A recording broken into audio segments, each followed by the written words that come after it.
By 1815, at the end of the Napoleonic War, Europe was really a mess. Since 1789, it's been nothing but chaos, revolutions, warfare across Europe.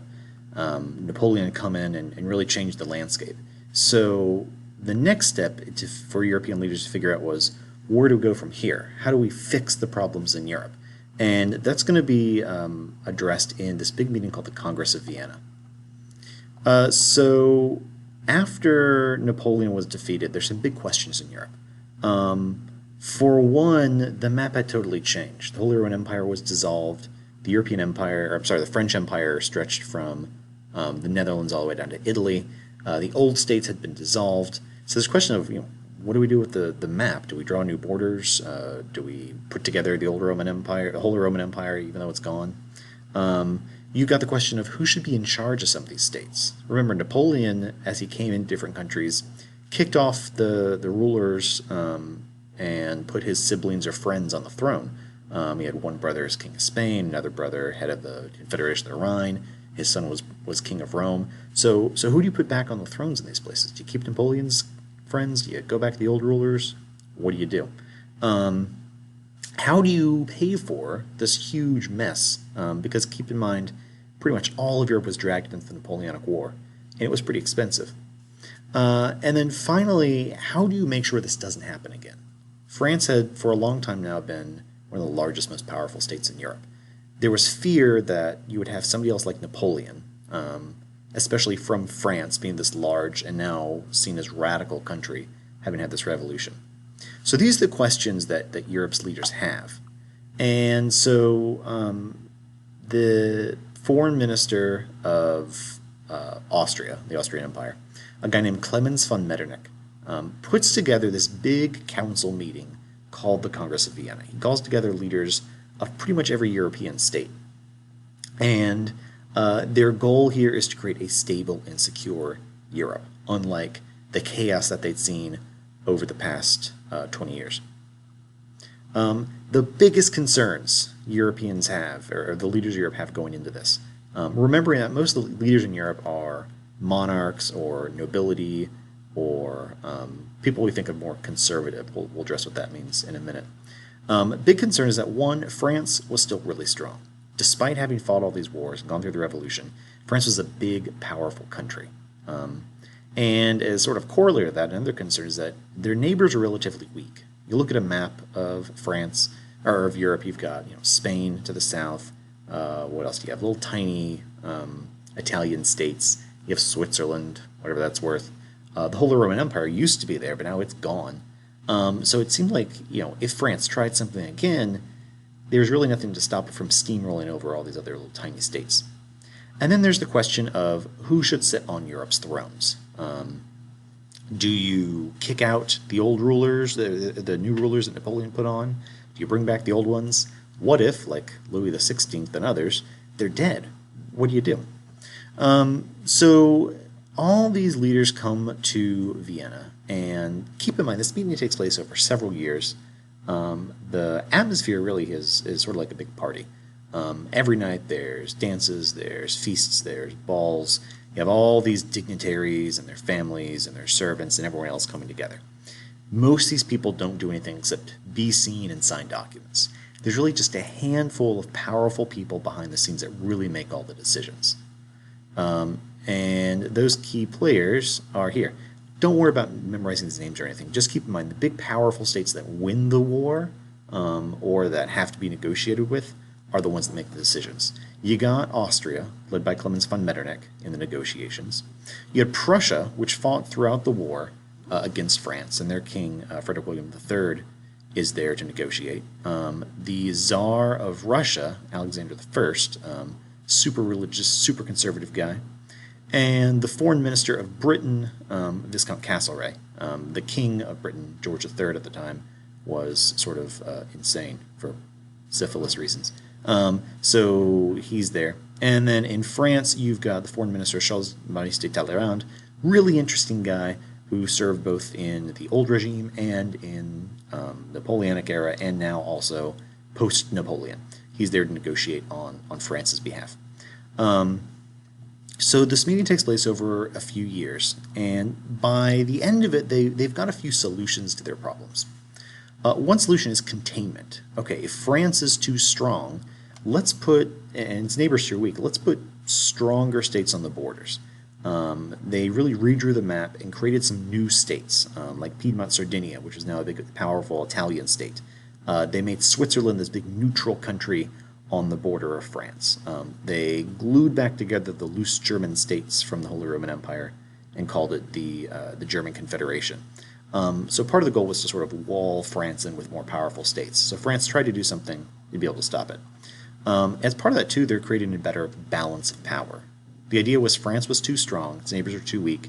If you make France weaker, partly by making them pay for reparations, pay for all the expense of the war, as well as strengthen the other states in Europe, then maybe you can sort of, tip the balances back so that France isn't going to try anything crazy. And they used a policy of legitimacy to determine who should rule those other countries. Basically, they said, okay, let's go back to 1789, before the Revolution. Find who was on the throne of these states then and bring them back. Louis XVI, of course, was dead, so they bring his brother Louis XVIII. In Spain, they brought the royal family back. In Portugal, the king had actually fled to Brazil for like 15 years, so they had to drag him back from Brazil to Portugal. So essentially they're going through and putting back the old rulers back on the thrones where they can, or if not them, then their families. So this is what the map of Europe looks like in 1815 at the end of the Congress. A couple things draw your attention to. You've got a much smaller France compared to what it was under Napoleon. The Netherlands had been two separate states. Now it's one big state, the Dutch Republic, and they're going to be this powerful, semi-powerful state to France's northern border. You got the German Confederation. The Holy Roman Empire is gone. It's not coming back. The German Confederation is sort of a substitute. It's like the Holy Roman Empire, the Holy Roman Empire minus an emperor, for what that's worth. Piedmont, Sardinia in the northern part of Italy here, which is the more economically productive part, acts as a pretty powerful state here. You might also notice Poland slowly got dissolved over the course of the last century. Now it's sort of divided between Russia, Prussia, and Austria. But the result here is that those powerful states like Russia, Prussia, and Austria have a pretty good sized empire here, sized empires, we should say. And France is a little more walled in. And Switzerland, neutral Switzerland. So was the Congress of Vienna successful? If you think the goal of the Congress was to create a stable and secure Europe, largely it was. We're not going to see a major pan-European war for 100 years, not until World War I. So in that sense, pretty good. Also as part of this, all these monarchs and nobles are worried that what if a revolution like the one in France breaks out in our country? So they came up with a plan. It's called the Concert of Europe. And the idea was that different European powers would work in concert or work together to prevent revolutions. If a revolution broke out in a country, then other neighbors, other parts of Europe would march in there, defeat the revolutionaries, and put the old monarch back on the throne. Essentially, you're changing the warfare of this national competition like we saw in Napoleon's empire to really sort of class warfare. The nobility and the upper class not wanting a revolution from below. And that was the goal of the Concert of Europe, was to prevent that. By and large, that will be successful, although we'll see some changes midway through the 19th century. You do see a sort of backlash in some ways to the Concert of Europe, the Congress of Vienna. It didn't really address nationalism. This idea that, as Napoleon was marching through Italy, for example, he tried to convince the Italians to form their own republic. And they kind of did. And since the Congress was more conservative, trying to take things back the way they were, they sort of try and quash down nationalism. So in response, you do see people demanding, hey, we want to be recognized as independent nations. We don't want to be part of empires necessarily. And you also saw, in that same vein, more political division. We really see three kind of political approaches in Europe after the Congress. And their approaches you probably hear even to today's politics. We call them conservative, liberal, and radical. Conservatives in the 19th century were those that wanted to, in this name, they want to conserve the old order. They tended to be upper class, more religious, and they're going to support the old empires, nobility, state-run religions, that kind of thing. They're the old order. On the other side, you've got liberals. Liberals were those that embrace Enlightenment ideas. Mostly these are coming from the middle class. They want constitutional monarchies. They want increased power for parliaments and assemblies. They want people to vote. They don't want everybody to vote. Mostly they want, well-educated landholders to vote. So we're talking about middle-class bourgeoisie kind of people. But they are going to push for more reforms, and they tended to favor nationalism. They look at something like the German Confederation, say, we've got these little tiny German states that aren't really working together.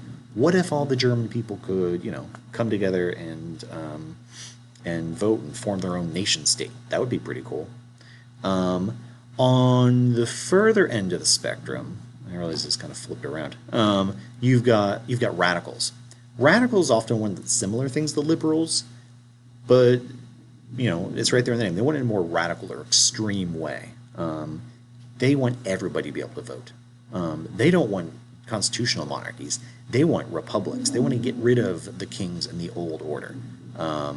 They might want to dissolve state churches. And the other thing about radicals is while liberals would work within existing political systems, they would petition their kings, they would petition their assemblies and run for office.